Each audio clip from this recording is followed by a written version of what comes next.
Chairman Pakistan Tehreek-e-Insaf PTI और साबिक वजीर आजम इमरान खान का कहना है कि अदालत में पेश होना चाहता हूं लेकिन वहां सिक्योरिटी नहीं है।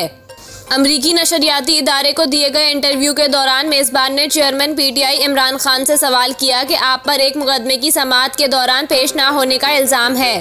पुलिस आपको गिरफ्तार करने भी आई लेकिन आपने इनके साथ जाने का फैसला क्यों नहीं किया?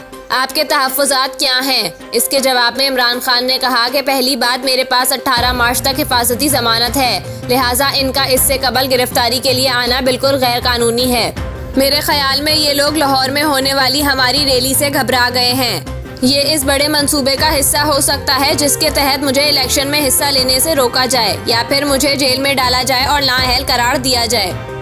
चेयरमैन पीटीआई का कहना था कि मुझ पर कातिलाना हमला हो चुका है और जिन्होंने मुझ पर हमले की कोशिश की वो इस वक्त इक़्तिदार में हैं।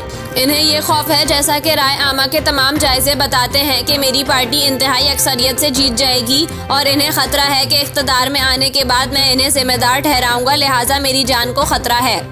इमरान खान ने अदालत में पेश ना होने की वजह बताते हुए कहा कि मेरी जान को खतरा है। मेरे वकील अदालत में ये दलाइल दे रहे हैं कि मैं अदालत में पेश होना चाहता हूं लेकिन मेरी सिक्योरिटी की जमानत दी जाए।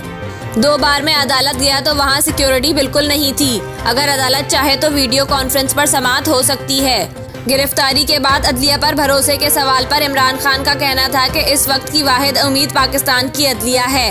इसके अलावा अगर आप आज का पाकिस्तान देखें तो यहाँ जंगल का कानून है।